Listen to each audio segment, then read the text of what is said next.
challenges in controlling industrial pollution. What is industrial pollution? With the advent of industrial pollution, humans were able to advance further into the 21st century. Technology developed rapidly and science became advanced and the manufacturing age came into view. With all these came one more effect, industrial pollution. Earlier, industries were small factories that produced a smoke as the primary pollutant. However, since the number of factories were limited and worked only a certain number of hours a day, at that time the levels of pollution did not grow significantly. But with these factories becoming full-fledged or full-scale industries and manufacturing hubs, the issue of industrial pollution started to take more importance. An American author and environmentalist, Aldo Leopold, said, "We abuse the land because we regard it as a commodity belonging to us.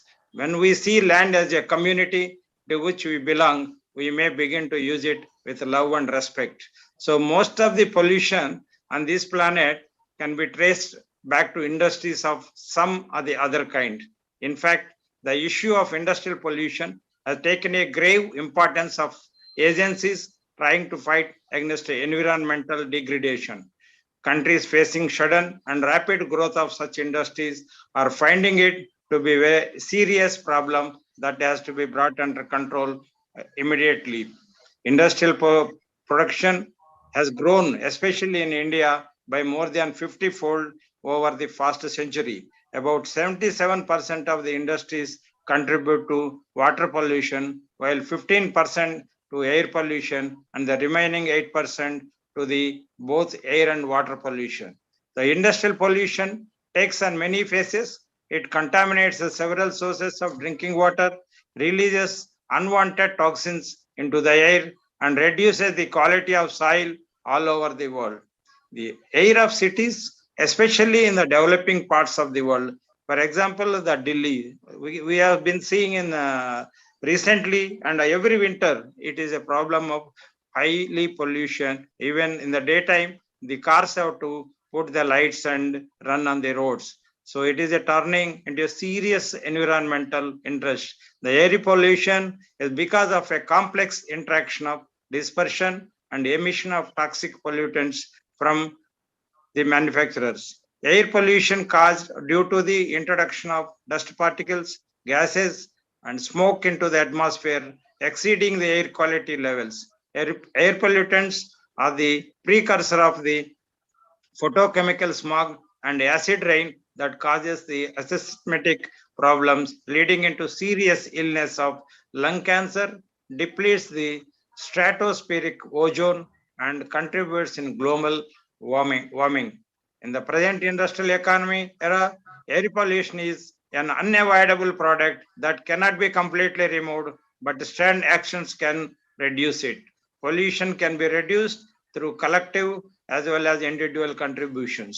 There are multiple sources of air pollution, which are industries, fossil fuels, agro waste, industrial waste, and vehicular emissions, and industrial process upgradation, energy efficiency, agricultural waste, burning control, and fuel conversion are important aspects to reducing pollutants, which create the industrial air pollution. The mitigations are necessary to reduce the threat of air pollution using various applicable technologies like CO2, carbon dioxide, and industrial energy efficiency, process of the vehicular engines, and reducing the gas production from agricultural cultivations. I am sure the speakers will enlighten us with the causes, effects, and solutions to the industrial pollution for reduce or overcome it. On behalf of the Telangana State Center of the IEI and on my own behalf, I once again extend a hearty welcome to the speakers, Dr. Dasari Prasad Garu, MSc PhD Environment Scientist, Telangana State Pollution Control Board, and Dr. B.N. Murthy Garu, PhD Associate Vice President, Aravindo Pharma Limited, and all of you to this important event. And thank you, one and all. Thank you. I request Dr. P.N. Rao Garu kindly to introduce the speakers of the day. Thank you. So before introducing the speakers, let me also give some introductory way of introducing the topic. Respected Chairman Brahmareddy Garu, General Secretary Dr. Venkata Subbayya Garu, Speakers Dr. D. Prasad, Environment Scientist PSPCB, Dr. B.N. Murthy, Associate Vice President EHS Arabindo, and distinguished participants in the webinar.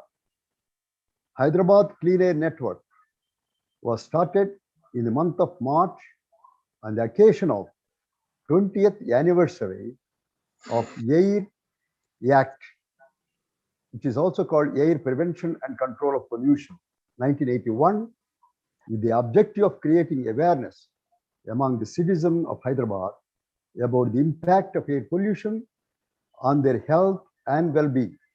We have started Hyderabad Clean Air Network with the inspiration from Kolkata Clean Air Network and Doctors for Clean Air. We have been conducting a series of webinars on various factors of air pollution, such as vehicular pollution, coal power, municipal solid waste, burning and disposal, etc., and on solutions such as public transport and renewable energy and electrical vehicles. As you know, yesterday was a constitutional day, November 26th. On the same day in 1949, Constitution was accepted in the Constituent Assembly. So to mark that day, a number of programs were held throughout India, as well as in Hyderabad, reciting preamble of the Constitution and also telling about the importance of the Constitution, according to which the laws of our land are brought and passed in Indian Parliament and state legislatures. The Environment Protection Act 1986 defines the environment as follows. The environment includes water, air, and land, and the interrelationship which exists among and between air, water, and land, and human beings, and other living creatures, plants, microorganisms, and property. In the Directive Principles of State Policy,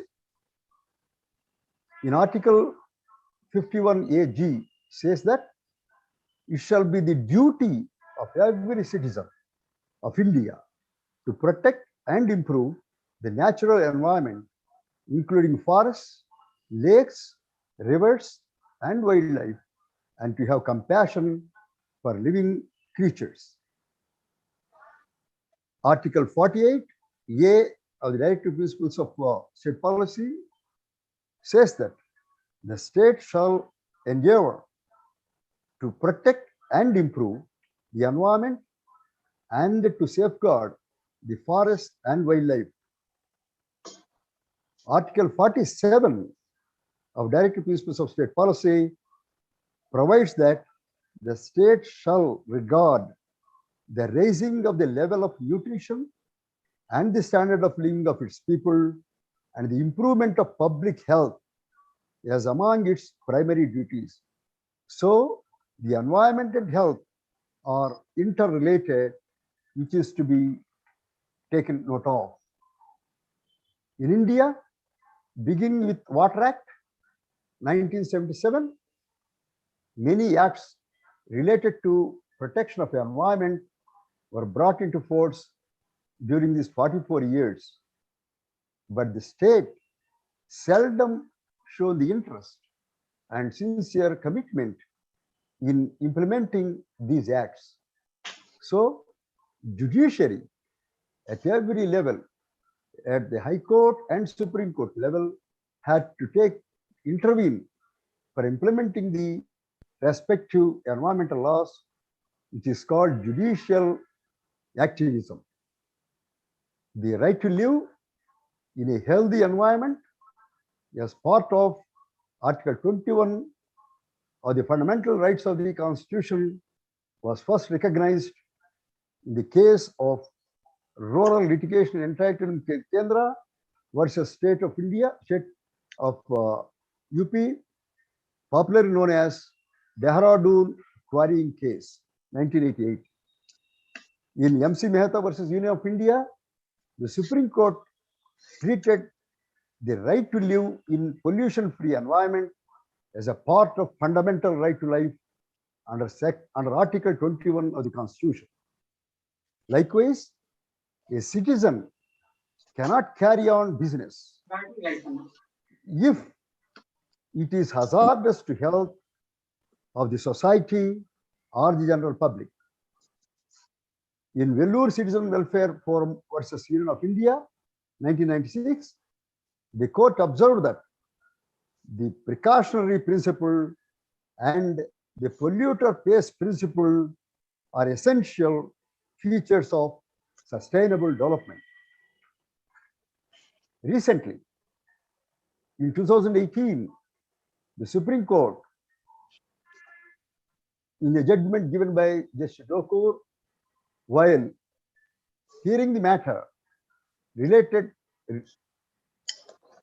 to industrial air pollution in Delhi National Capital Region, commented that people are more important than industries and asked why the government had allowed pet coke import without studying its impact on the people's health. The Supreme Court on 24th November, Wednesday, pulled up this center regarding the air pollution levels in the national capital and said it will not close the air pollution case. It said the problem today is that there are a lot of expectations that the court is doing and the government is not doing anything. The Supreme Court asked Punjab, Haryana, and Uttar Pradesh governments about any study to show how much stubble, it means crop burning, stubble, has been removed from the states and what emission control methods have been adopted. It is in the context of the misleading of by the Educate Journal that the stubble burning is the only cause for air pollution in capital region, whereas their own studies, CPCB studies, have told that it will be between 4 to 10%, and also it is seasonal. But the entire blame was thrown on the farmers. Justice N.V. Ramana, Chief Justice N.V. Ramana Garu also told that he's a farmer and he wanted to go in depth of all the components of air pollution in capital region. Air pollution is closely linked to climate change. The main driver of climate change is fossil fuel combustion, which is also a major contributor to air pollution. This month, as you know, in Glasgow, United Kingdom, climate change conference happened. That conference warned that coal-fired electricity must end by 2050 if we are to limit global warming rise up to 1.5 degrees centigrade. Otherwise, we may see a major climate crisis in just 20 years. WHO Director of Public Health says the true cost of climate change is felt in our hospitals and in our lungs. Coming to our city of Hyderabad, it is a major, as you know very well, it is major hub of bulk drug production and the pharmaceutical industry, and that industry provides thousands of jobs in Telangana. However, it is also one of the state's biggest polluters. In 2007, Center for Science and Environment stated that cost cutting and pollution control is an important factor behind India's competitive advantage. So, industrialized countries in Europe and North America outsource production to India to cut costs. Big Indian companies in turn subcontract many of their orders to small scale and medium industry firms which are most polluting, which are notorious for lack of pollution control. Air pollution from pharmaceutical production is a persistent problem for the people of Hyderabad, with doctors reporting on steep increase in respiratory problems in residents living in those industrial areas. In July 2017, the air quality index by the TSPSB showed that there are 13 areas of city where air pollution levels have crossed the threshold limit. During September 2017, a report published by the Energy Policy Institute at the University of Chicago showed that Hyderabadis are losing 2 to 3 years of life expectancy because of the government has set levels of acceptable air pollution which are very much higher than those recommended by World Health Organization. Today at 2 p.m., I just checked the air quality index in Hyderabad, which is 137, which is way above 50 marks, which is good for health, and 137 is unhealthy for sensitive groups. In the light of the persistent problems, the government of the state of Telangana plans to shift polluting industries in Hyderabad to 19 essentially villages nearby Hyderabad, which are a little bit far away in Rannared district, in Hyderabad new pharma city at Mucharla. It is expected that the new site will host between 900 to 1,000 pharma companies. There is a criticism that the government is keeping financial considerations ahead of the protection of people and the environment. The local residents are fearful that history will simply repeat itself. They have expressed the view that the pollution will shift from one area to another.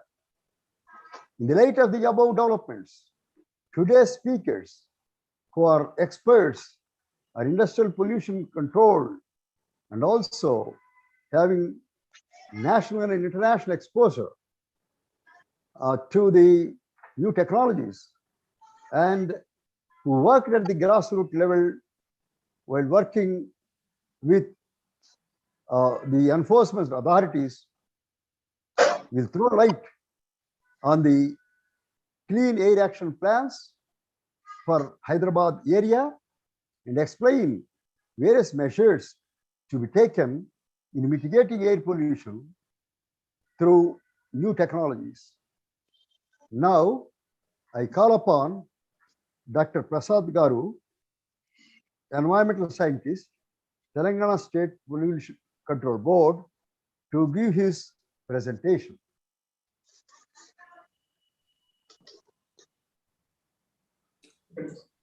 Prasad Garu? Yeah, sir. Good afternoon, one and all, especially respected Narendra sir, who is our ex-board member in the United Andhra Pradesh. And he has vast experience in the field of environment, and it was very much associated in advising the board and its functionaries on air pollution mitigation and also water and soil. And then thank you, Sri Brahma Reddy Garu, for setting up the platform for today, and also Dr. Narayan Garu for setting the platform for today. So most of the issues, in fact, were broadly covered by both of you, reducing the burden on the speakers actually. So I'm thankful for that. So I had made a brief presentation restricting to my topic, challenges in industrial air pollution. So Narayan Garu, can you? Mahesh? No, sir. I mean, from our side, my technical people are there. So he is doing that. Yes, it is visible now. Right. Sir, whenever I do presentations, what I will do is that I will I just give an outline so that the rest of the listeners will feel happy that, okay, his topics is reduced very, he is going to talk very less. So, so because whenever I am listening for something, I will always looking when is the last slide actually. So just on the lighter side. So we all know air quality and its importance, and then what is the regulatory mechanism that are in place, and what is CPCB, what is SPCB, what are its roles and responsibilities. Those things I'll be elucidating a little bit. And then we come to monitoring of industries, and then I'll briefly, wherever possible, I will also impose upon the details of our field experience where we encountered.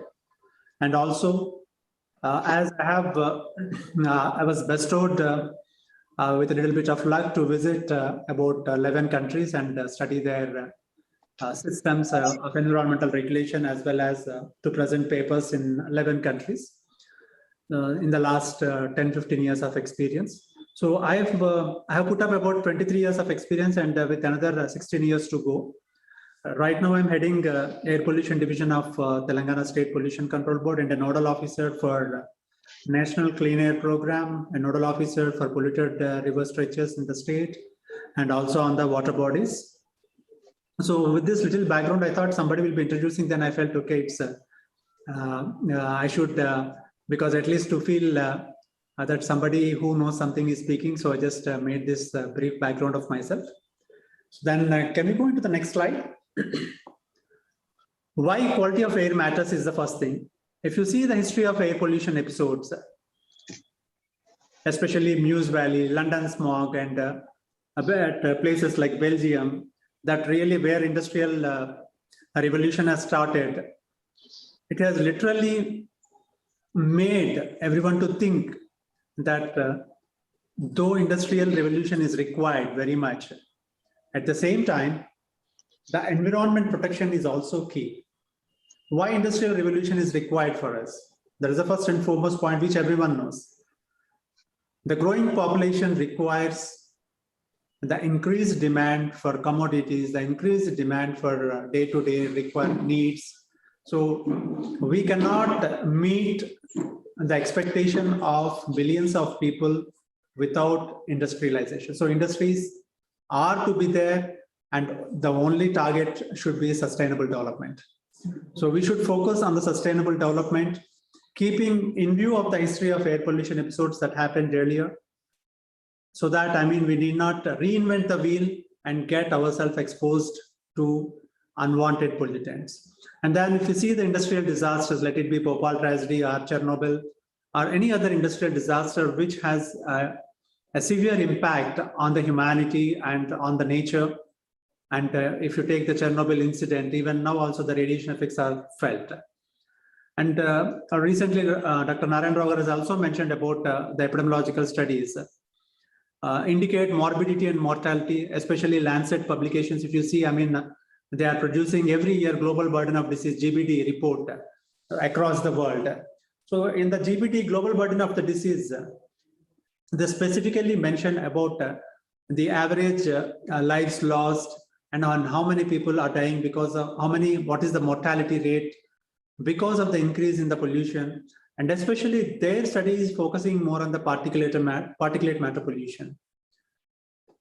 And mostly on PM10 and PM2.5, wherever PM10 and PM2.5 concentrations, that is particulate matter of size less than 10 micrometers and particulate matter of size less than 2.5 microns. So wherever these concentrations are high, they are seeing a direct correlation in terms of mortality and morbidity. And it is expected that about 5 to 6 million deaths are happening only in Asia with regards to the particulate matter pollution. So the seriousness of the problem can be understood by that statement itself. And then global warming. This is also one of the topic which was touched by both eminent people. We all know that, I mean, the air pollution is linked to global warming, and the global warming, as we know, that Arctic and Antarctic, where this ice is getting melted, and then the seawater level is increasing, leading to submergence. And it is predicted that some of the major cities of India like Chennai, Mumbai are also expected to be inundated with the seawater in next 50 years if global warming is not stopped. And also some of the Nordic countries like Sweden, Finland, they may lose their total land into the sea. There is an extension of the countries itself in total if global warming is not reversed. So in this total scenario, so regulation to maintain air quality is highly important. Let me go into the next slide, Narayana.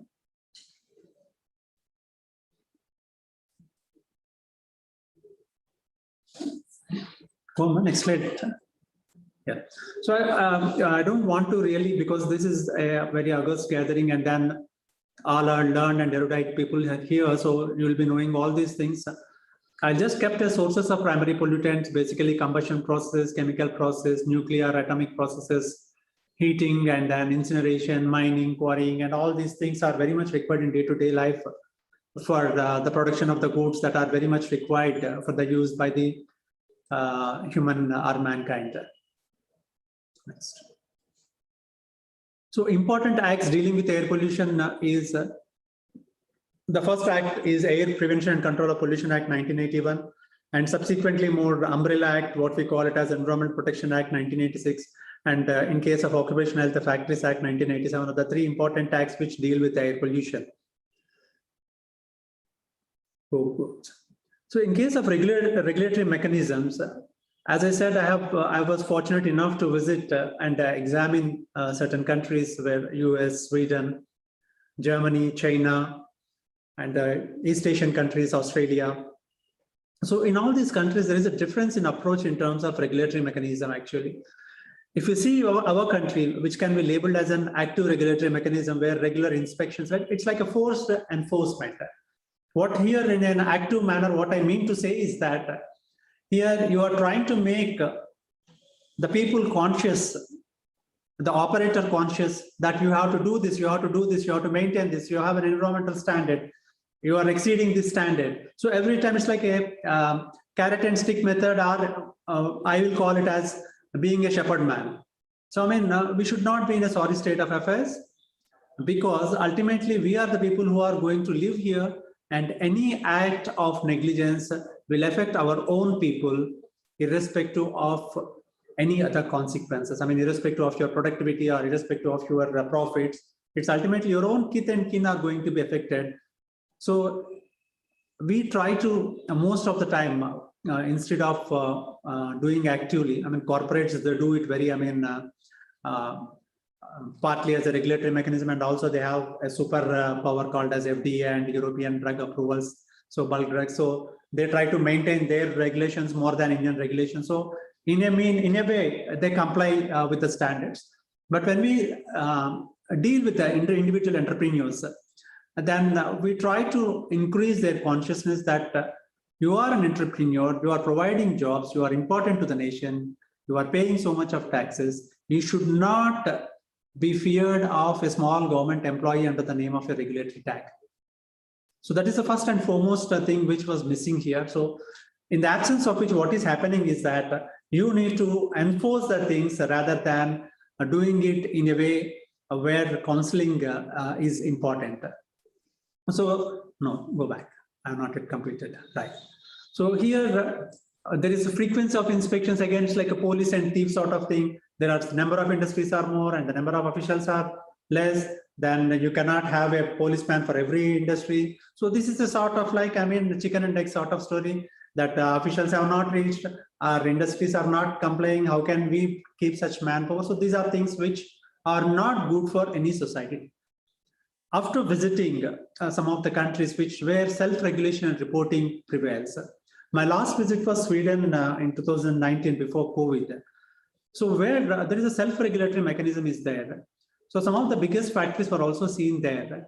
There, if they are failing the standards, I mean, there is because of some mechanical failure, they are not able to meet the standards. Then they immediately inform the regulator that our plant has developed such and such technical snag, and we are going to rectify that in this due course of time. In the meanwhile, we are taking these measures to mitigate the pollution and to reduce the effect on the receptors. If it is found to be okay with the regulator, then they will allow it. If it is not okay with the regulator, then they will suggest some other measures additionally, or they will request the industry to take a breakdown. So this is what request the industry. I would like to emphasize on that word. It's like a win-win situation, creating a win-win situation for both, trying to understand and trying to explain. So both the ways. So it is like sometimes you are trying to explain and sometimes you are trying to understand the things. But here, what I observed is that it's not that simple as we look now. The thing is that there is a deterrence by way of use penalties actually. If it continues to violate the things, and then if the regulator finds that there is a willful evasion of the things, then the deterrence by way of use penalties will lead to displacement of that company from the country itself almost. I mean, they'll be routed from the place. So such a sort of penalty system will be there where the company will be forced to sell all his properties and pay the penalties, environmental this thing. So this deterrence is one of the important thing which was lacking in our this thing, because we are a developing country. Our awareness levels are not that much, because sometime back I was discussing with Narayan Rao, where Narayan Rao sir was also emphasizing that education matters a lot. Here, industry entrepreneur need to be educated about all such situations. Can we go to the next slide? I'll just skip this stuff because this has been talked. So then what are the bodies that are constituted to enforce the act? There is a Central Pollution Control Board and there is a State Pollution Control Board. I'll go to the next slide. So basically the functions of Central Board, and then I have a next slide where State Board is also there, but the functions are more or less same. They advise to the central or the state government on the prevention, control or abatement of air pollution. For example, I will give a case of CEPI, Critically Environmental Pollution Index. So Central Pollution Control Board has carried out, I think Brahma Reddy is looking after the time. Am I having some time limit in this? No, sir. You can go ahead. I'm not looking at time. I'm just noting. Right. So thank you. If at all I'm exceeding the time, please let me know 5 minutes before, so that I will expedite things so that things can sum up in a beautiful way. So CEPI is one of the things which what Central Pollution Control Board did is they have studied all the industrial estate. They have studied the groundwater, the soil, air pollution, emissions, everything they have studied. And then they have given a critical environmental pollution index. And based on that, they have identified these industrial areas falls under severe score and high score, and then moderate, low. They did some classification on this. I'm not going into much details. Then where the CEPI score is high and severe, their new industries and expansions are not permitted. So this is where Central CPCB has advised the governments not to go for any expansion and new industries in these CEPI areas. So this is bound by the acts which we are seeing. I mean, like they can advise the government under section 18(1) or 17(1), if the state government is, they can advise the governments, which is binding upon the governments, and they cannot go for any further expansions. So for Telangana, we have 3 CEPI areas, and there is no expansion in these areas. And then second, provide technical assistance and guidance to the state board in case of CPCB. And then in case of SPCB, it will provide a technical assistance and guidance to the state governments. Lay down standards of the quality of air. So now the Central Pollution Control Board will lay down standards as per national. If you see the national ambient air quality standards, there are 12 parameters where standards were prescribed, like what I have already mentioned. Particulate matter of size less than 10 microns, PM 2.5, SO2, NOx, sulfur dioxide, oxides of nitrogen, carbon monoxide, ozone, ammonia, lead, arsenic, benzene, benzoate. These are the 12 parameters for which ambient air quality standards were stipulated. And in our country, except for particulate matter, PM10 and PM 2.5, we are not exceeding in any of the rest of the 10 parameters. So that is one good news. And also, Dr. Narayan Rogar has mentioned about WHO standards and then Indian standards. There is a difference in both these standards. I do agree that there is a difference in the WHO standards and the Indian standards. WHO standards, for example, if PM 2.5 is 20 and ours is annual standard is 40, it's almost double. But in a tropical country like ours, where the background concentrations itself is very high, I would like to go into a little bit deep in this point, because anyhow, this point has been raised. If you take the lockdown scenario, where we will not get in a lifetime, we should not get also. In such a situation where only few industries were under operation, your total vehicular pollution is cut down, there is no road dust, there is no construction and demolition activity. Even in such situations, your pollution levels for PM 2.5 was reduced by 36% only. So another 36 means 64% of pollution still continued unabated. Where does this 64% come? So this 64% is, you will be having secondary pollution formation because of the atmospheric reactions. You will be having background because it's a tropical country where you will be having higher wind speed, and then semi-arid regions are there where lofting of the dust because of the winds is also a common scenario. So if at all we are going for the standards of WHO, or some other standards of the European standards, where the countries are in a cool zone where carpeting of the open land is most of the time prevailing because of the temperatures over there. It's not possible in our country. That is one of the things which we really need to look into. So this is one experimental case which we got an opportunity because of the lockdown to understand the real background concentration. And second background concentrations also I would like to give. I was sitting with all my air section people. I'm heading this air pollution division. We did a study of when it rains heavily, that too in the entire city region. For example, for a 25 kilometers radius, with the IMD, we did this. And after, suppose if it rained for 1 hour or 2 hours, we are studying in what time these concentrations of PM10 and PM 2.5 are becoming again normal. So it's hardly like within 8 to 10 hours, the concentrations are getting back into normal. So these two things which we should understand, that there is an inherent background concentrations are there. So we just need not really go into the WHO standards. I also, because Dr. B.N. Murthy is also there, I forgot to mention, Dr. B.N. Murthy is also my Guru Garu. B.N. Murthy sir, I hope you are listening this, because Dr. B.N. Murthy was an eminent faculty in EPTRI when we were recruited in 1998. So he has a vast practical and field experience. So he used to teach us about Western countries and Indian scenario in 1998 itself. So I'm fortunate to listen some of the lectures of him, which has really profound influence on me in understanding things. And then collect and disseminate information in respect of matters relating to air pollution, and engage in research related to air pollution. So this is one thing which I would like to mention, that we have carried out several studies like source apportionment study, emission inventory, and carrying capacity. And then we have carried out respiratory effects on the children in Vizag city in the United AP. And then we have carried out the impact of air pollution on the traffic police in Hyderabad city. Dr. Tipanagaru has carried out this study. So these sort of studies are going on parallelly, and even now also in the last 2-3 years back, Institute of Genetics have carried out a study on air pollution and its impact on genetics. And now also some studies are going on by the Osmania Medical College on epidemiological studies by Health Institute. I think we can skip this slide, where we have I clubbed both of these things. And standards for emission of air pollutants, till the Environmental Protection Act 1986, the standards were used to be prescribed by the Central Pollution Control Board for the industries, all the industries.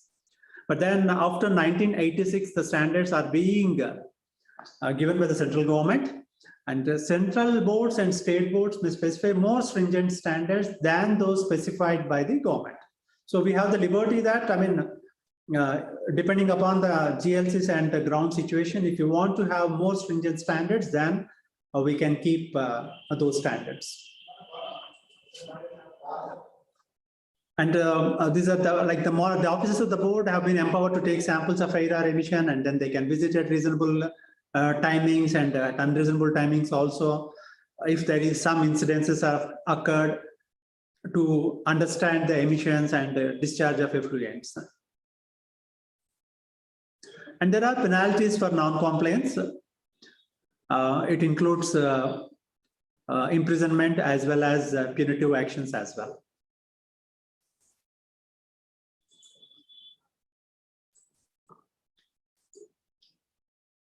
So whenever air pollution occurrences, now let us go into our challenges part now. So whenever air pollution occurrences happens, it should not be directly looked into because this industry has emitted this much. Typically, it doesn't happen like that. As both our eminent people have already mentioned, that air pollution is intrinsically linked with the meteorological parameters. So it's not that whenever pollution episodes take place, they are not generally the result of the drastic increase in the release of the pollutants, but it occurs because of changes in certain atmospheric conditions. So two of the most important atmospheric conditions affecting the dispersion of pollutants are wind speed and the stability of the air. These two things play a prominent role in terms of dispersion of the pollutants. Can we go to the next? Just go on clicking. Right, wait. So there are two things which I will broadly explain. The stability of the wind. If the air is very stable, that means very poor dispersion. There is no movement of the wind. All the pollutants that are released are likely to stay in that place itself. So the new pollutants are being released into the atmosphere, and the pollutants released earlier are also staying there, leading to a cascading effect, and the pollutants concentrations increase. And what happens is that, as we know very well, that there is something called as a mixing height, and this mixing height is depending upon the temperature gradient and the vertical wind speeds. If the mixing height is not better, then you feel all the pollutants are in the surface only. And typically, in case of a coastal place, especially Vizag, when we see the Vizag area, it's a bowl area. On one side, it is surrounded by the Eastern Ghats, and the other side, it is the sea. So it causes a biggest problem in terms of dispersion of the pollutants, especially when there is a sea to land breeze. All the pollutants which are driven away into the sea zone in the night times, they are swept to the city, and there is an Eastern Ghats on the other side, which will prevent the dispersion, and the cause and territorial disadvantage is there. And similar is the case with the Delhi also, because the Delhi issue is much spoken. The dispersion issue with regards to Delhi is also the same. They're having the Himalayas on the other side, which are like a stumbling block or a wind-breaking wall. So that prevents the dispersion. So because of which your concentrations will increase. And then temperature inversions, that is second thing. So whenever you can go to the next diagrams where it will be much easy to understand. So if there is a wind, I will examine, if you see this diagram, there is in GD Metla, we have an industrial estate is there. This I was referring when I was when I am a field officer. Whenever there is a very stable wind, the stack of one of the industry used to go directly into the balcony and to the windows, and it gets into their house.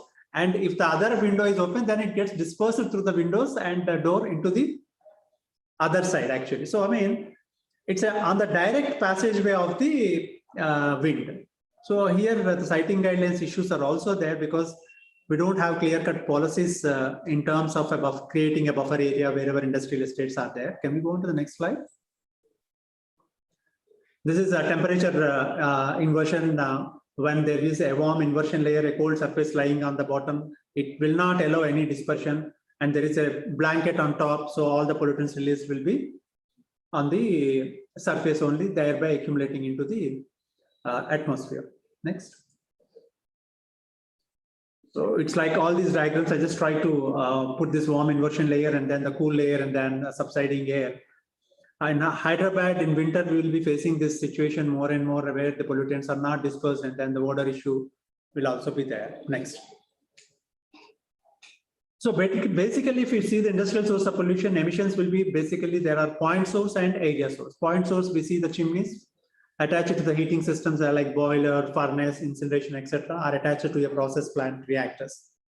And then in case of area sources, the process operations like transfer of materials, screening operations, mixing, etc., they all contribute to the release of emissions, fused emissions while carrying out these processes.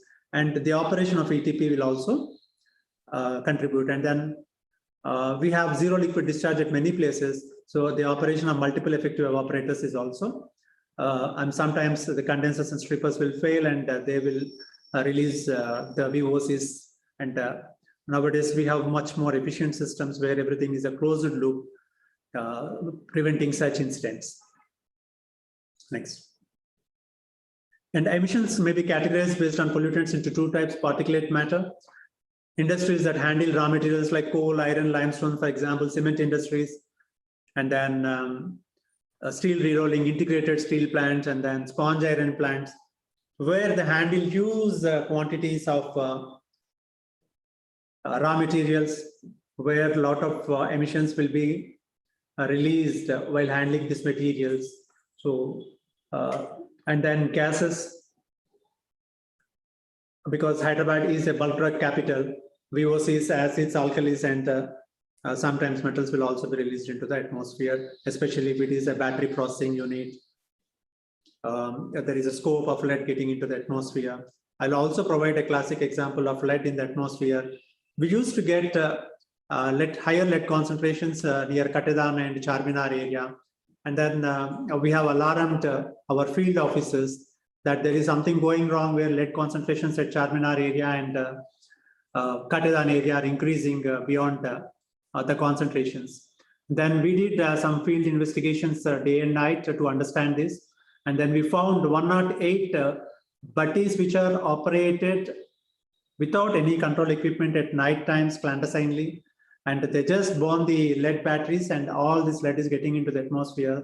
And then these 108 units, we have closed them, and then we an alternate site was provided and training was given to them. This happened in 2007. And when speaking to Vizag, so similarly, we have our operating network is there. I'm quoting about one more example of industrial pollution. I was watching the data of air pollution where SO2 concentrations were very high. It was like since 1 month, 2 months, because every month Vizag used to send the data to head office, and then we were analyzing the SO2 data, and the SO2 concentrations are very high. Nowhere in the country SO2 concentrations generally are high. I mean, because we are using very ultra low sulfur in the fuels, and then desulfurization is being carried out. And too much of my surprise, I was seeing SO2 concentrations above the standards sometimes, 24-hour standards. Then then I myself and then two other officers were made a team and asked to visit Vizag. And we noticed that there are Hindustan Zinc Limited and then one more industry, Coromandel Fertilizers. Their double catalytic double conversion system, DC-DC system, there is some problem has developed, because of which the SO2 concentrations are being released into the atmosphere without getting converted into sulfuric acid. And immediately board has intervened, and they didn't notice this because at that time there were no efficient monitoring systems, continuous monitoring systems were installed. After that, the board has instructed them to install continuous ambient air quality monitoring systems for SO2 and respective parameters, and then that issue was never repeated. So it's all sometimes learning by experiences actually. So when we speak about air pollution control or any pollution control, things have to be reduced at the source itself. So reduce, reuse, recycle policy is the best policy in terms of pollution control in any form. And the next thing is the stack height guidelines for better dispersion. There are elaborate guidelines for the height of the chimney. How much should be the height of the chimney if the SO2 concentrations is this much, and if the total pollution load is this much, and that is based on the receptors. There are elaborate stack guidelines, so that, I mean, the dispersion, it's basically the idea is for better dispersion. And then we all know that being an engineer's fora, we all know that there are a host of control equipment systems are there, which are added with a variable frequency drive for energy efficiency, as well as controlling of the pollutants. And conservation of the energy is one of the important things which saves the combustion of the fossil fuels, and which permits industry to reuse the excess heat generated for some other purposes. And one such thing is that co-processing, which is an innovative thing. Otherwise, earlier industries used to pay huge amounts for incinerating their waste at the TSDF. Now the same waste is being used as a fuel source by the cement industries, where the solvent residue and other things are being co-processed.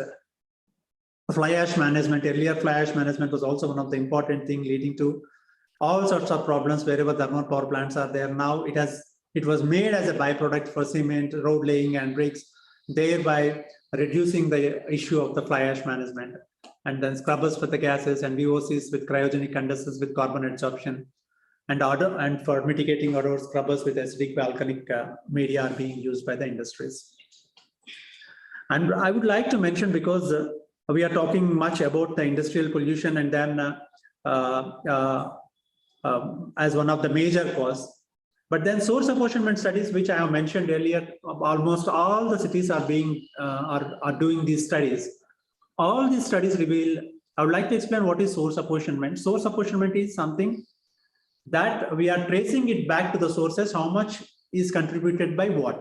For example, if I am having 100 micrograms of particulate matter pollution of PM10, then I will trace it back. How much is contributed by the vehicles, how much by the road dust, how much by this construction and demolition, how much by the industries, how much by the open burning. So we have traces for some of these things, and then we do a systematic and scientific and proven scientific study.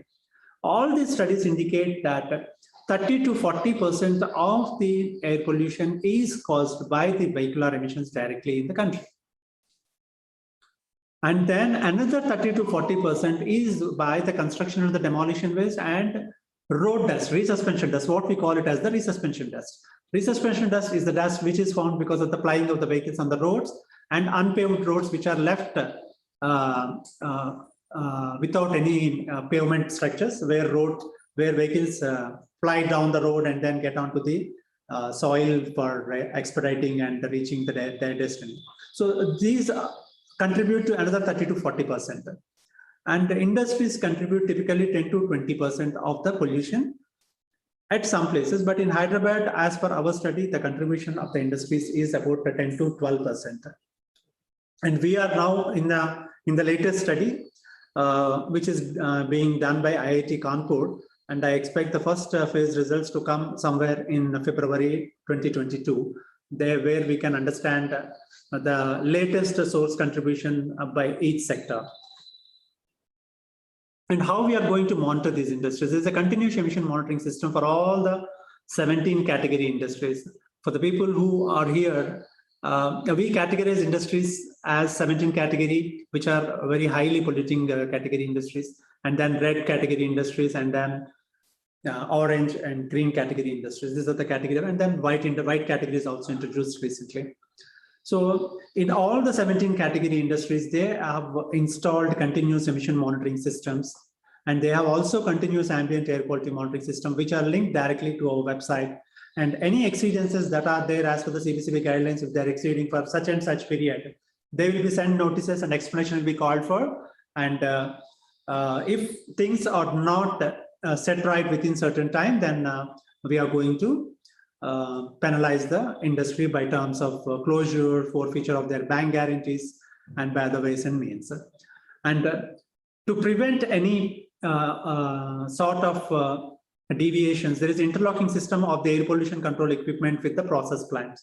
So what we do is that if we take a swimming plant, if at all their air pollution control equipment is not functioning due to some reason, immediately the process plant, all the conveyor belts movement will be stopped. So this is an interlocking system, and whenever you switch off your control equipment, automatically it also closes your process plant. And then fuel regulation measures. The board is vested with the power to regulate, to give that these are the authorized fuels which can be used in Hyderabad. If you see the Delhi case, they have regulated the pet coke is totally banned. Now they have also banned other fuels. Now CNG is being used by the industries. Natural gas is being used by the industries in Delhi. So directions were given by the Delhi Pollution Control Committee to this effect. Next.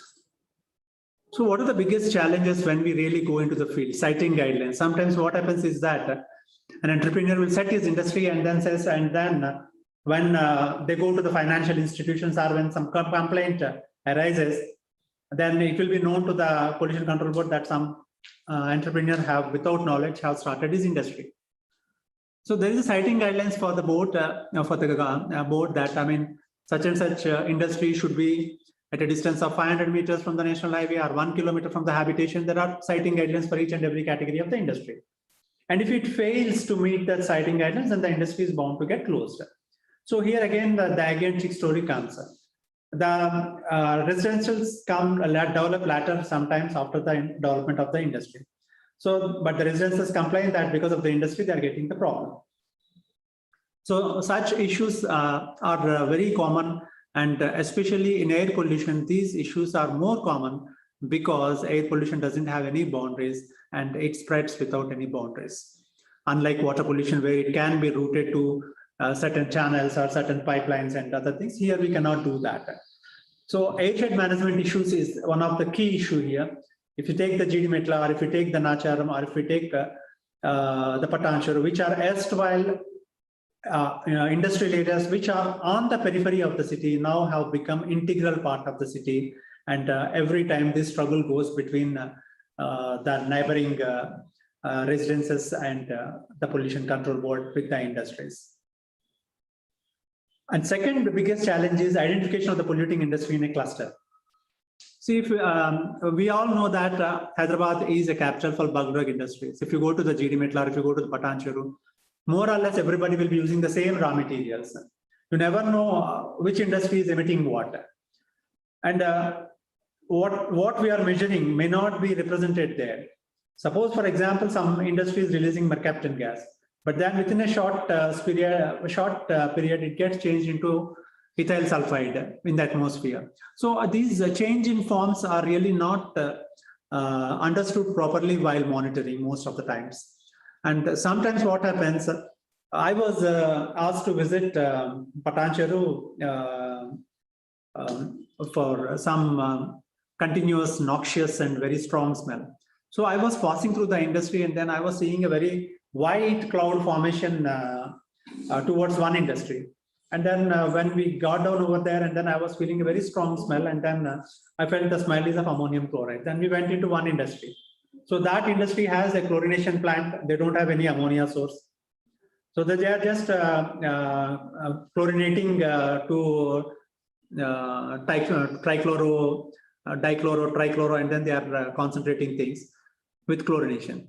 Then I visited the next industry, which is there on the upwind side. Then I understood that that plant have ammonia leakages are there. So because of the wind, what is happening, this ammonia is passing over these chlorine winds, and then its ammonium chloride is formed a white dense deposition is seen. Probably Dr. B. N. Murthy knows those two industries names very well.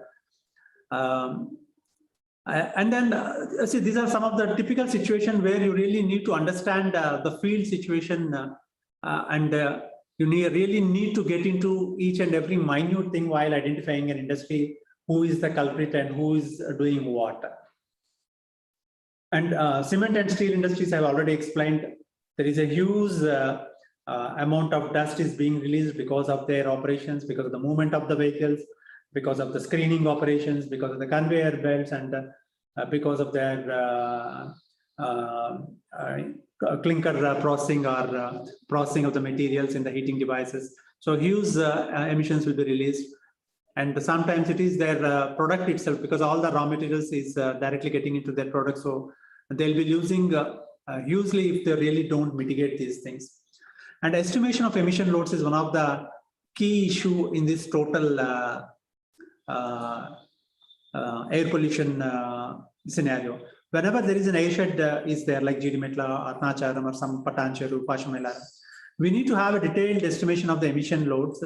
But these emission load calculations requires several factors. And most of the time in pharmaceutical, because of the changing demand in the products, they change their product lines very fastly. Otherwise, they cannot sustain. And then these emission loads which were calculated are most of the time never dynamic, because of which we will be losing on this front. And order issues in Hyderabad, as we all know, because most of the people who are residing towards the west side, they always complain that there is an order issue. And in my residential community also, you are air pollution head, and we are getting order. You are not taking any action. This is one of the complaints which we frequently listen. I would like to I have two more slides. Can we go to the next slide?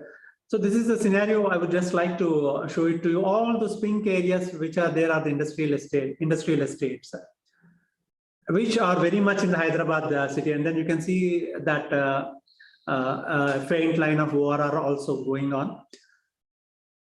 So we have about many industrial estates within the city which are contributing to the air pollution. Can we go to the next slide? So especially in winter season, we'll be having order, and you can see the Kukatpalli region, and then the other regions are on the downwind side of the industrial estates, and because there is a stable atmosphere, because of which the dispersion of the pollutants will be very slow, and order once released into the atmosphere, the compounds prevail for several hours, and if wind speed is good, then nothing is felt. The biggest problem with odor is even it can be sensed in ppb levels. Our nose detection limits are much sharper when compared to the instrumentation levels, and the odor compounds which are released at the source, they get dispersed into the atmosphere, and it's seldom difficult to trace the industry unless it is a continuous perpetuator of odor from that source. Because by the time within half an hour also we reach sometimes to the complaint location, but we could not trace these industries because it's like intermittent, like 5 minutes or 10 minutes, some process change or power fluctuations will happen, and during which time some amount of gas will be released, and we will be continuously feeling that gas. It is a similar like mercaptan gas is being induced into the gas cylinder to identify that there is a release of gas in your kitchen. So it's the same thing actually. So so these are some of the challenges which we face, and industry is very much required, and at the same time sustainable development is also very much required. So we should go hand in hand for a better society where we live in. Can we go to the last slide? Nothing will come. I mean, most of the time, this is one thing which we miss actually, noise pollution. I think we will complete as soon as possible. No, this is completed already. I just wanted to add this noise pollution in the under air, I mean, which is a relegated subject, and which we really don't recognize as a pollution, but is a severe silent threat. And there are elaborate laws unto it, which we seldom fail to appreciate them. So with this, I'm thankful to one and all who are very patient during all this time. Thank you. So I'm thankful to our expert, Sri Dasa Prasad Garu. Actually, he has brought out, I don't want to take much time. Anyhow, the other day, Supreme Court also has told to the advocate who told the air pollution down due to wind change. So then immediately Supreme Court advocate has commented, a judge has commented, so you are depending on the act of God, not on the sources. So we should not depend on the act of God, on the direction of the winds without our own technologies taking into consideration. That is one. Another is the NAQS, it means air quality standards, national air quality standards, are going to be changed from 2022 by the CPCB. They have entrusted to IIT Kanpur.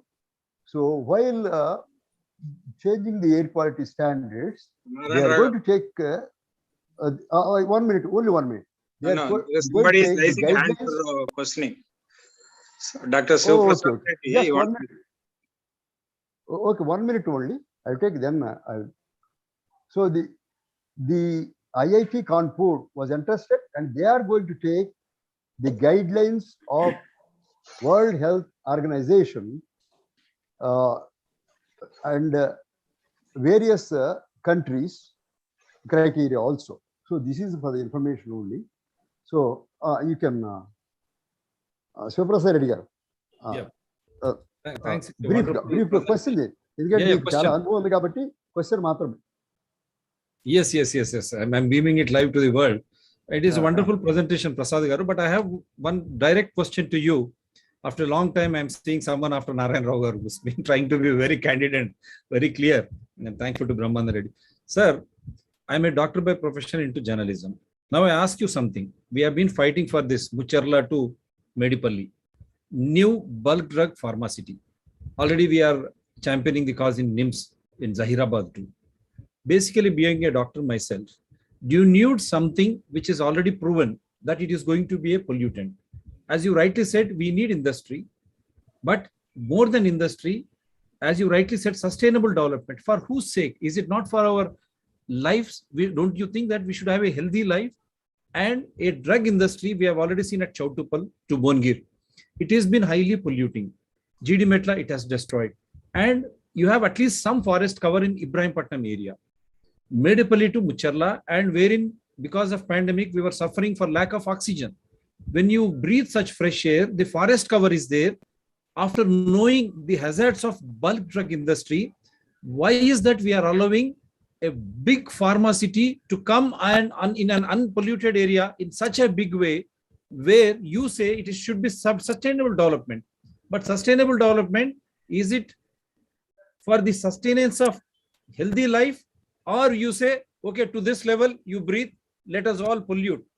Because why do you need such a big drug industry now after seeing pandemic? No drug works. This is a direct question to you, sir. And many complaints were there because I've been doing live shows. Many people come on live. In spite of complaining, you people, like example in Kukatpally area, Chandanagar, you go there and then after that there is no action. With due respects to all those sincere officials. Okay. Dr. Sivaprasad Garu, it's a very big policy issue. I know. I mean, you have raised it in a very broad consensus, in a broader sense. Sir, there are apprehensions apprehensions will not drive the policies, sir. That is the first thing. And we always move with a positive orientation to any developmental issue. See, if apprehensions really prevent us doing something, then definitely we cannot progress.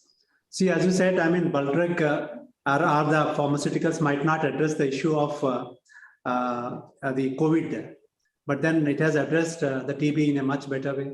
We have addressed malaria in a much better way. We have eradicated polio from the Indian soil. So it's not that, sir, we are never undermining, because you are a doctor, you know it very well. But then, sir, my only point is that apprehensions should not be away, but yes, what precautions need to be taken so that such issues are not repeated.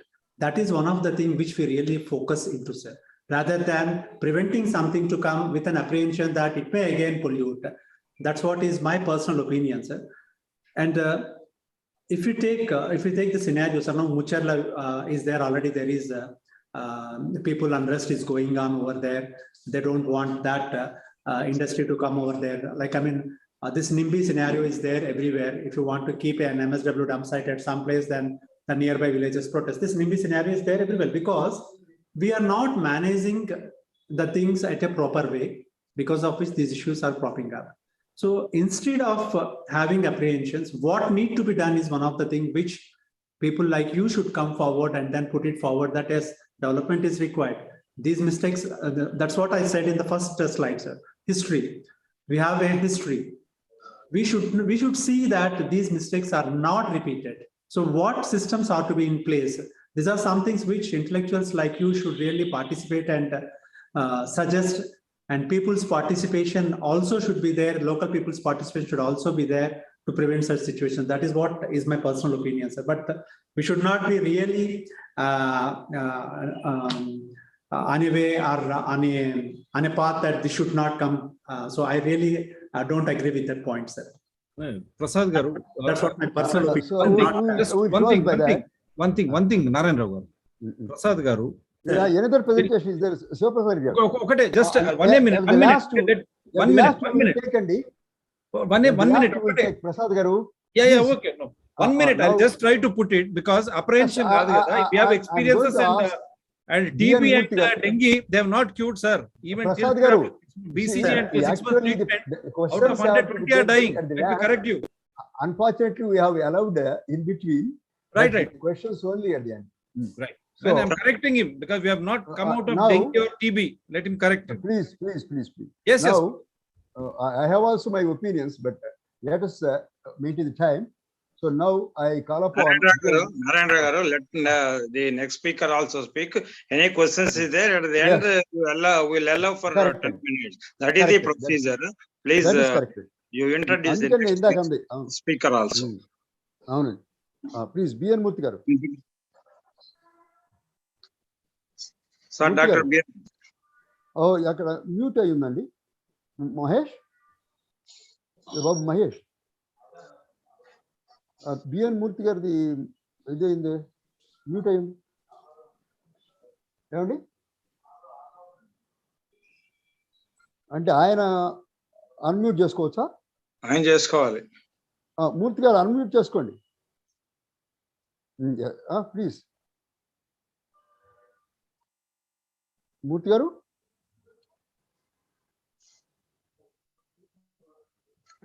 Speaker is off, and speaker is off, mic is off, is coming mic off actually. Oh, how to?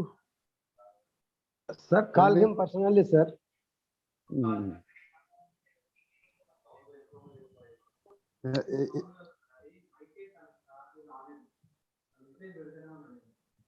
ఏంటి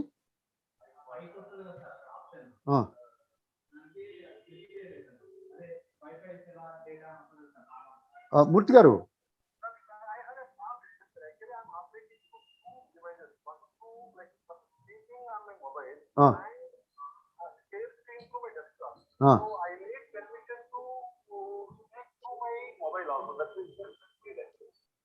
so mobile కూడా permission కావాలండి రెండు చోట్ల mobile మీద ఏం రాసి ఉంటుంది B N దాని మీద కూడా బిఎన్ ఉన్నట్టుంది or BN Murthy or BNM అండి. BNM మ్యూట్ తీసేయండి, అన్మ్యూట్ చేయండి. మహేష్ గారు. Okay. Okay. Yeah, sir. You are able to hear, sir? Yes, Yeah. yes, very much.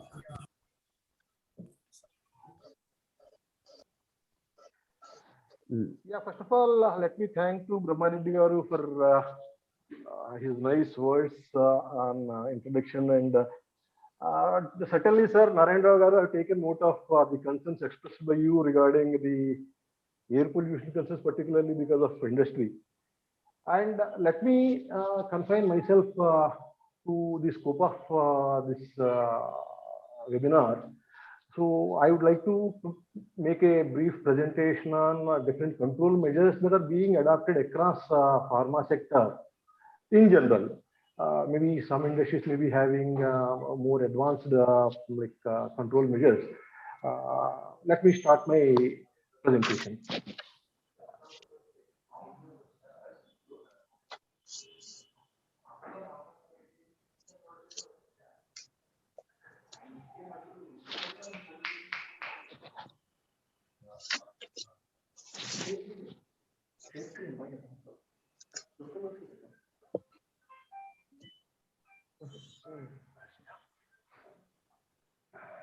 Prasad గారు చెప్పండి.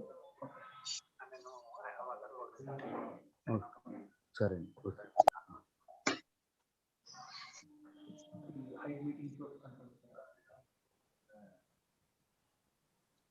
Yes, I believe each one of you are able to see my presentation, sir. Is it okay? Yes, Yes, sir, we are able to see. Yeah. Thanks a lot, sir. Yeah. So now I would like to make a brief presentation on different mitigation measures that are adopted by pharmaceutical sector in general. So to start with, I'm BN Murthy, worked for a decade's time with Environment Protection Training and Research Institute, and then shifted to pharma sector. Presently, I am associated with Aurobindo Pharma Limited, working as Associate Vice President, taking care of corporate environment. About Aurobindo, as most of you are aware, we have 13 active pharmaceutical ingredients facilities in India, 13 finished dosage formulation units, apart from 5 R&D facilities. We are committed to environment, no doubt. Basically, we have an international footprint, and we are responsible to public, government, and our customers across the globe. So we are working for this cause through a defined EHS policy, and about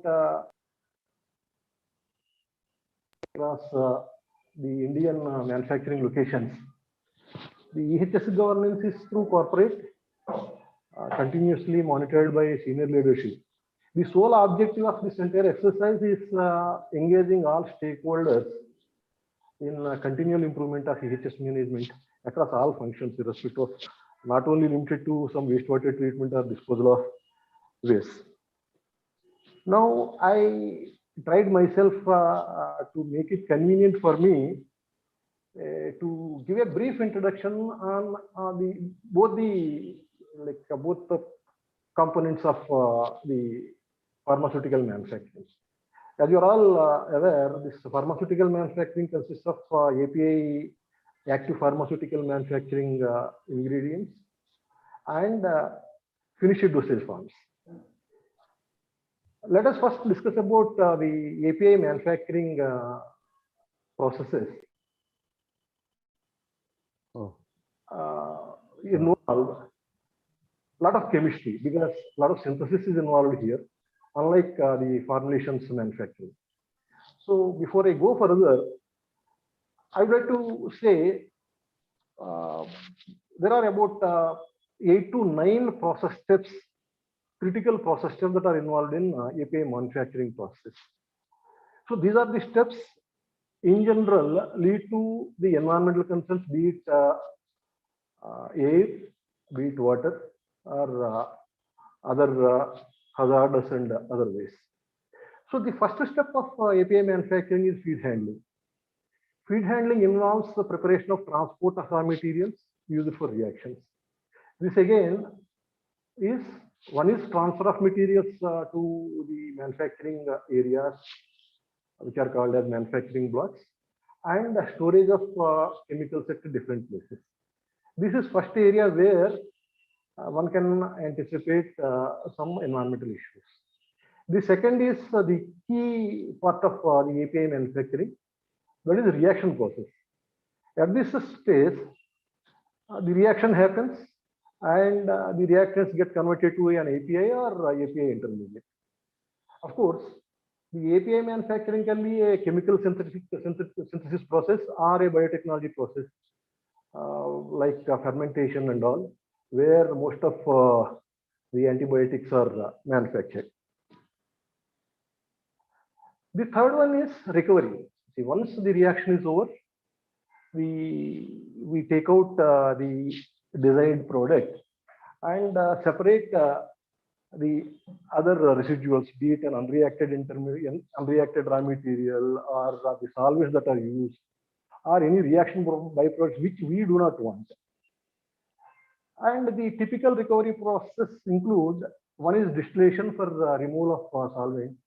As you know, solvent is money for industry. We don't intend to lose solvent in any form, whatever it is.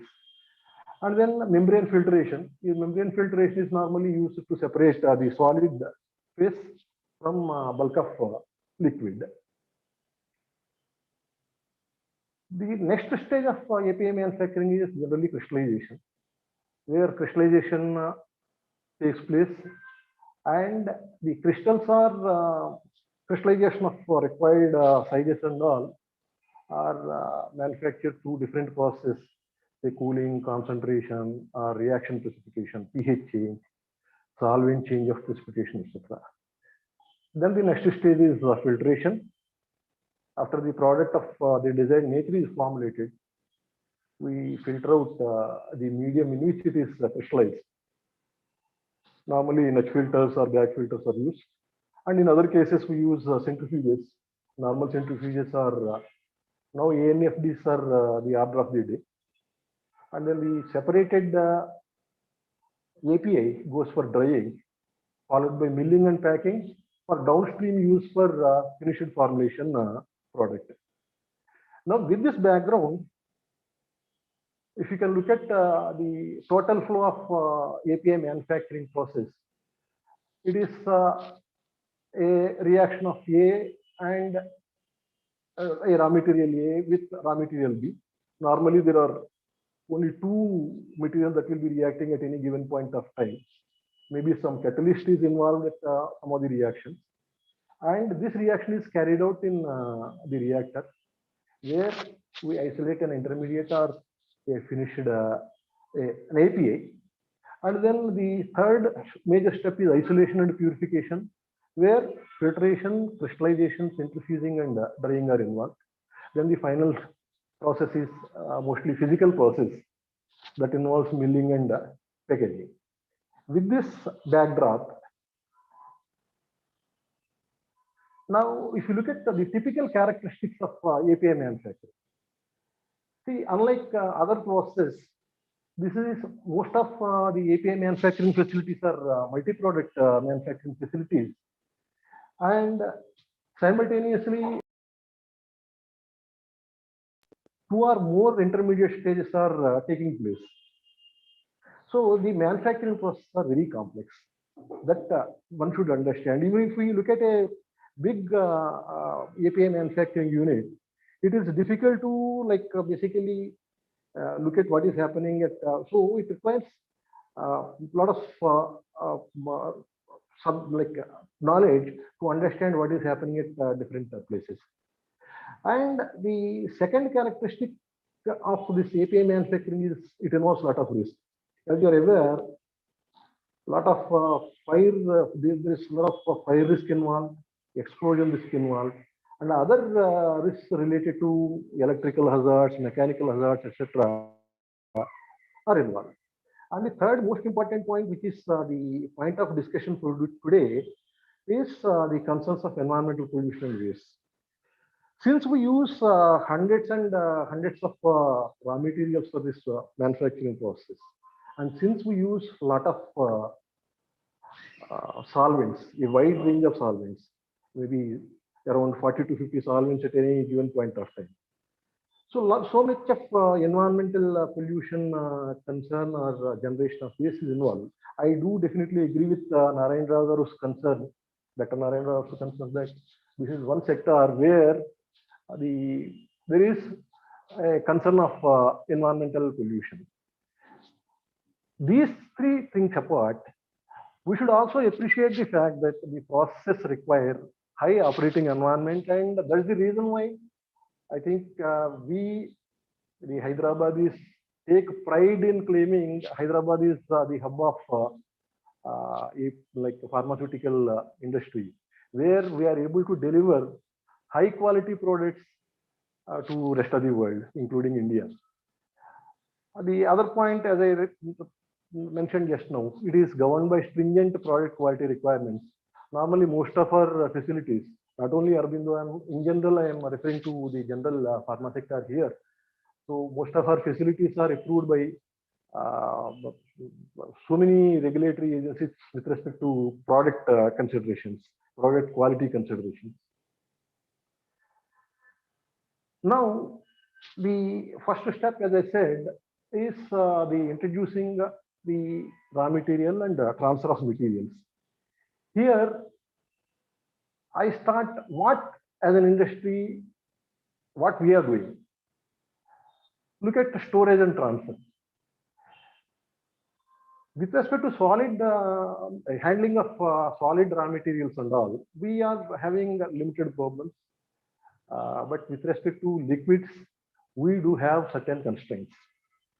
The first constraint is we store huge solvents, like solvent inventory is very huge in the pharma sector.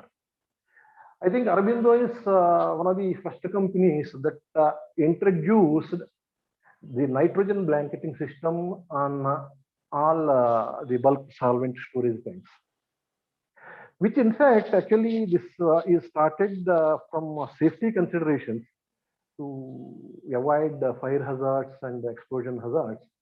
But by maintaining a positive pressure on the storage tanks, we are able to significantly control and mitigate the solvent emissions into the environment.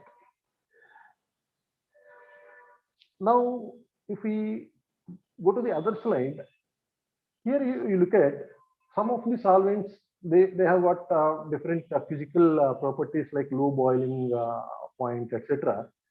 For such low boiling solvents, we thoroughly insulate all low boiling solvents, apart from providing them with nitrogen blanketing, etc.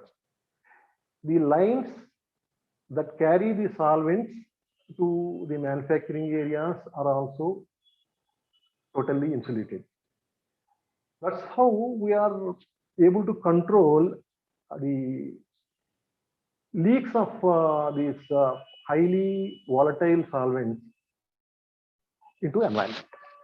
The other aspect that has seen significant development over the last 10-12 years is manual handling of solvents is almost minimized. Very limited amount of limited volume of solvent is now being handled manually through drums or whatever. But majority of the solvents are transferred from storage areas to the manufacturing areas, that is production blocks, and from there, after separation and isolation to recovery processes, also to a closed network of pipelines. So we are not allowing any fugitive losses that go into the environment during storage and transfer of liquid raw materials or liquid reagents. Now, as you are aware, there is a lot of stringency on the quality requirements. Now that we are compelled to create facilities for storage and handling of solvents dedicatedly for each product, That is the reason why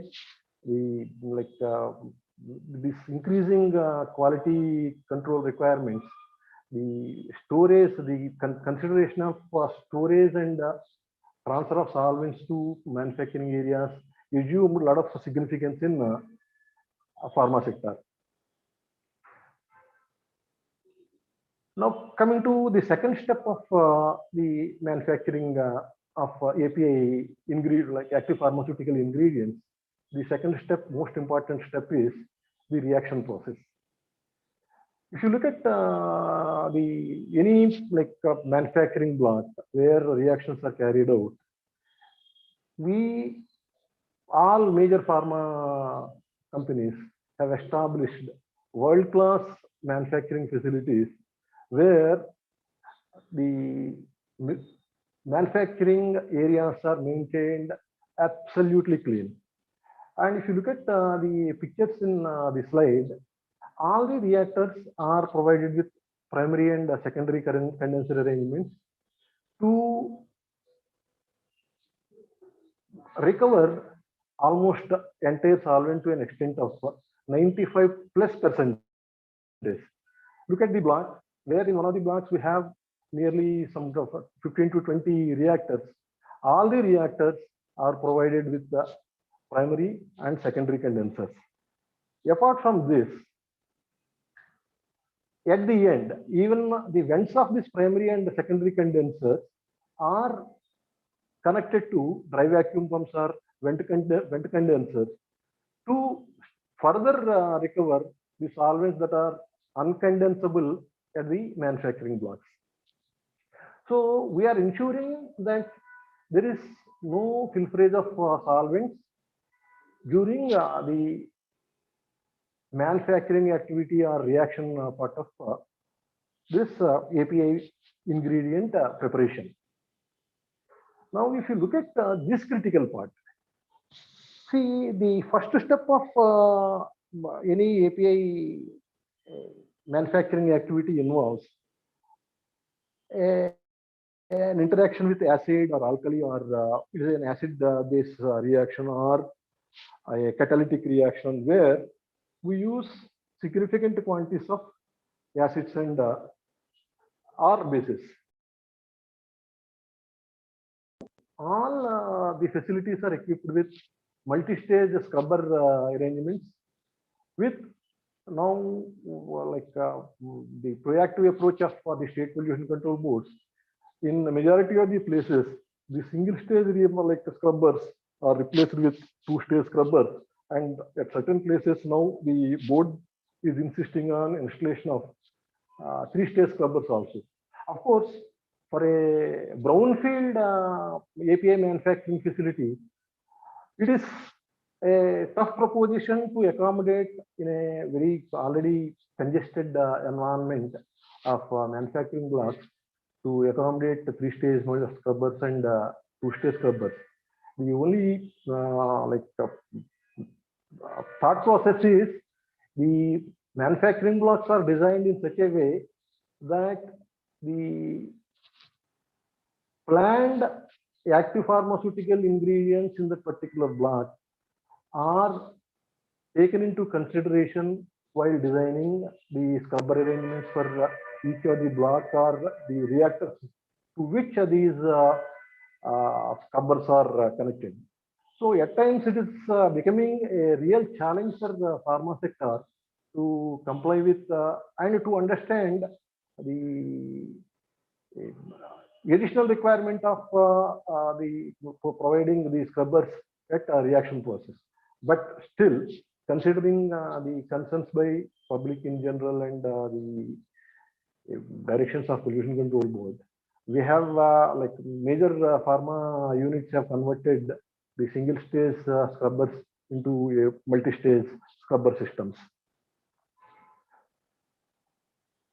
Now the third one is, after the reaction process is over,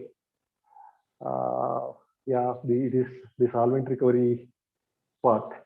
The solvent is normally recovered in situ at the manufacturing block itself, where the solvent is recycled back into the same product or same intermediate or same stage.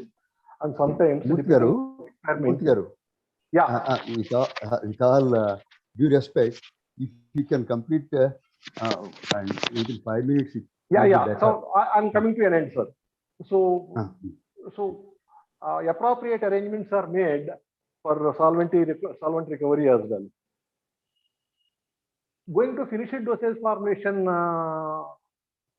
part of the pharmaceuticals manufacturing, as compared to API manufacturing, the finished dosage formulations do not pose much environmental concerns except for the dust.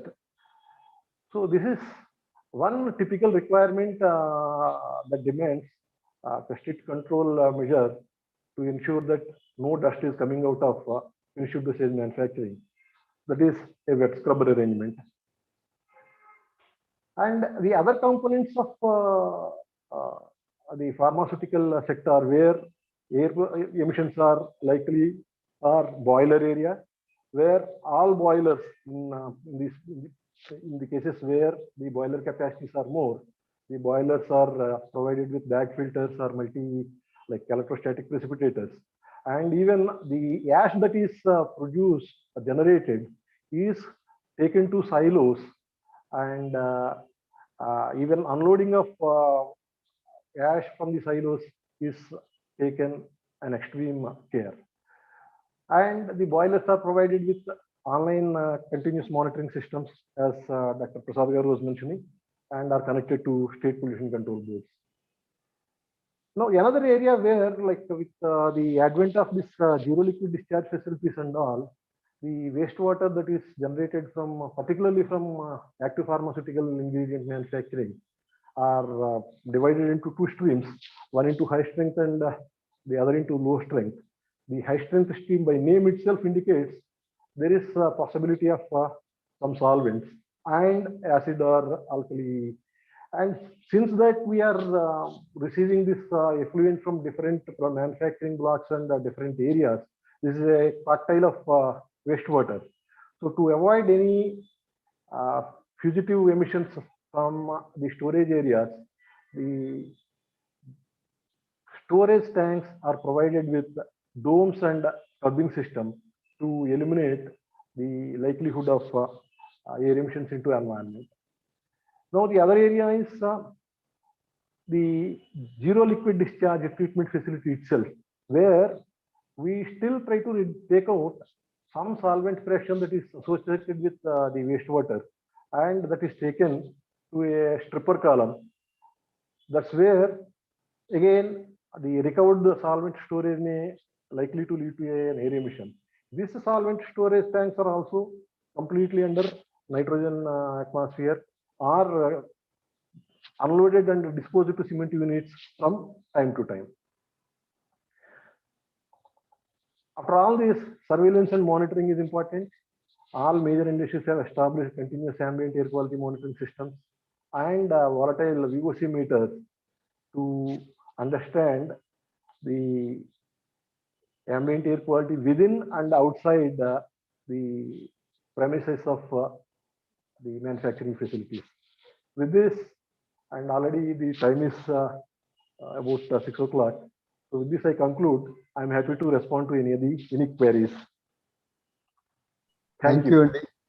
Really, you have finished within the stipulated time, and actually we want to finish before 6 p.m. So, Brahma Reddy garu? Yeah, please. Thank you, sir. Thank you for nice this one. Though of course the subject is new to us. The very good explanation and illustratively done wonderful this thing. And before Dr. Dasari Prasad Garu also gave very excellent presentation of wonderful speech with informative and illustrative contents. So really both of you is a privilege for us to attend this your talk, sir. Thank you very much, and very much. And Gonugunta Kondalrao Garu has raised a hand. I think Kondalrao Garu, what is your question? You can ask.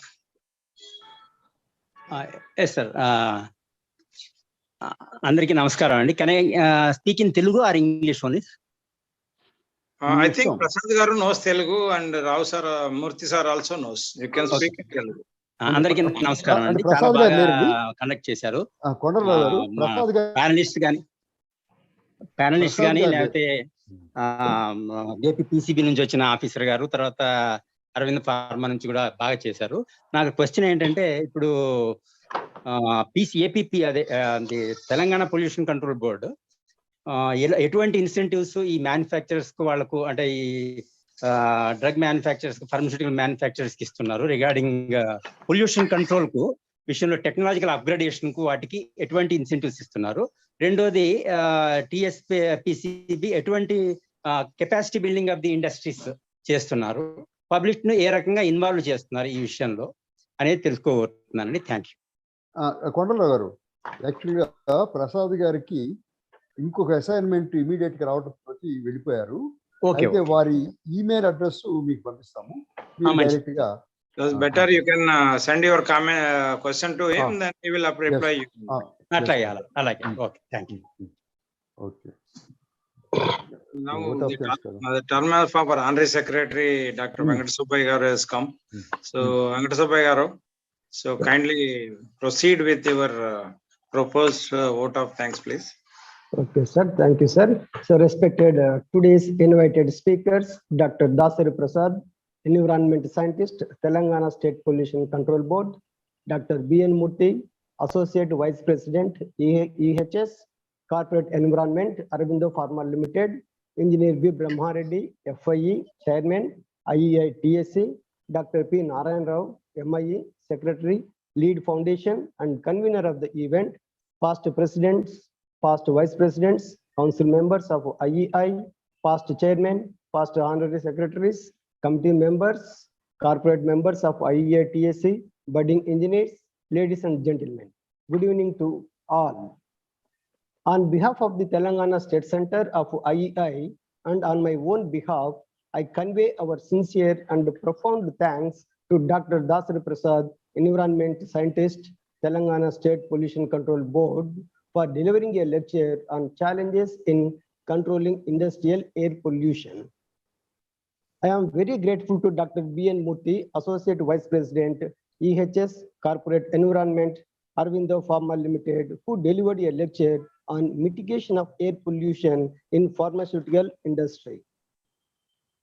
I mention our deep sense of appreciation for Dr. P. Narayan Rao garu, MIA, Secretary, Lead Foundation, and convener of today's event for convening a webinar on an important topic, that is challenges in controlling industrial air pollution.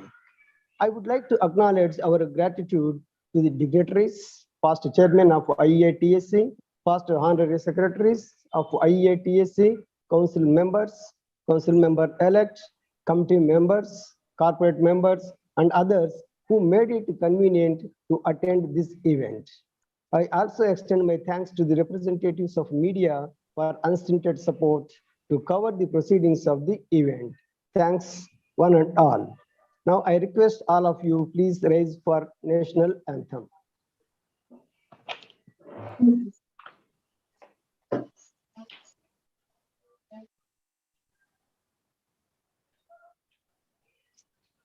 जनगण मन अधिनायक जय हे भारत भाग्य विधाता पंजाब सिंध गुजरात मराठा द्राविड़ उत्कल बंगा विंध्य हिमाचल यमुना गंगा उच्चल जलधि तरंगा तव शुभ नामे जागे तव शुभ आशीष मांगे गाहे तव जय गाथा जन गण मंगलदायक जय हे भारत भाग्य विधाता जय हे जय हे जय हे जय जय जय जय हे जय हिंद।